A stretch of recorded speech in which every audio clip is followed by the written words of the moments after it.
Sino ang nagtulak sa'yo na ano, mapunta sa kinalalagyan mo? Bali, ang nagtulak sa akin kung bakit ako naging brand owner. Siyempre, yung mga experience ko nung kabataan. And lagi kasi ako nabubuli noon, ma'am, sa school. Kahit sa bahay, lagi ako nabubuli. Kasi, siyempre, di man tayo kagandahan, di ba?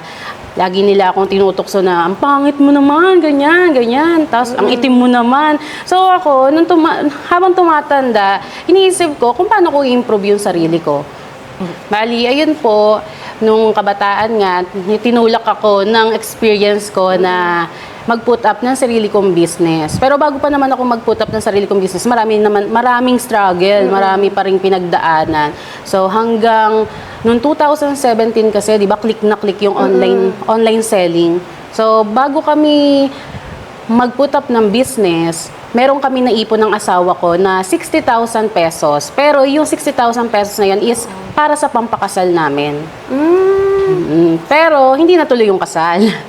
Hindi mo na natuloy ang kasal kasi nga ginawa niyo munang mag-business. Yes po. Kumbaga, pinutap namin muna sa business bago yung kasal. Kasi naisip namin na paluguin muna yung pera.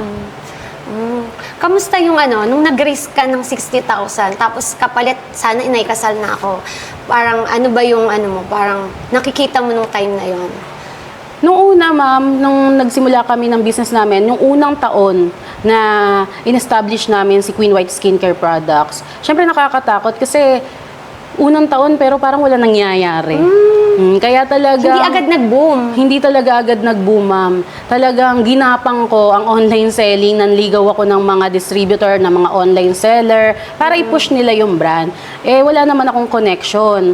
Wala, as in from zero talaga ako na wala akong kilala sa online world. Kasi, di ba, 7-Eleven manager ako, tapos bigla akong pumasok sa online world na wala talaga.